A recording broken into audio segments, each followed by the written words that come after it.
A brand new report has hit the net claiming that Sony is limiting the amount of characters and specifically what characters Marvel Studios and Disney can use in Spider-Man films, and that this all revolves around their own standalone projects that they've been putting out and are currently working on. So this report just recently hit from Daniel RPK, but I don't think this is anything new or anything that we didn't really know unless there's something else here I'm not picking up on.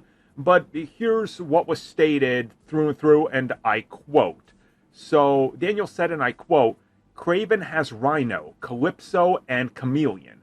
Whenever Sony uses a villain, they block Marvel Studios from using them, which means that there aren't many left for the MCU Spider-Man to face off against." End quote. Now, we've known elements of this for a while because just think about what we've known.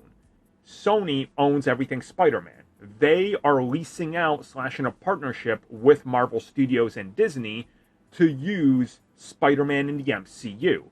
And every film he appears in, they get a portion of the money and the profits, and obviously there's other stuff involved.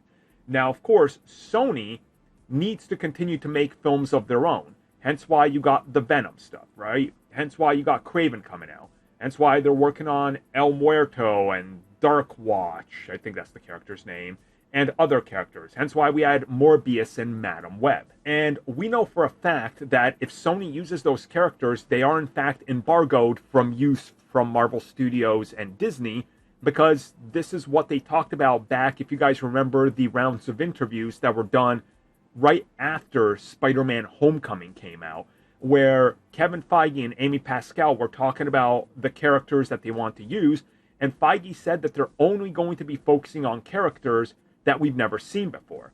Now, of course, this all changed after the fallout that the two had after Far From Home, and when it came to No Way Home, we then had the returning characters, the legacy characters from the Raimi franchise and the TASM franchise.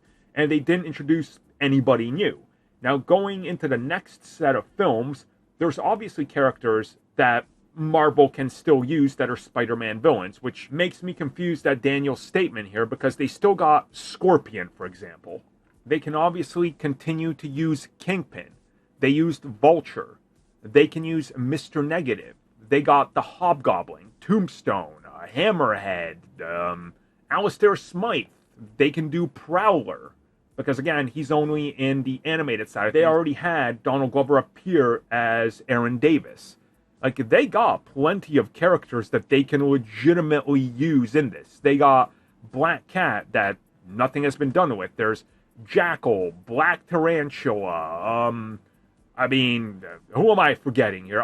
Chameleon. He was literally in Spider-Man Far From Home. They could also do something like, I don't know, Demi-Goblin, Doppelganger, Silver Sable.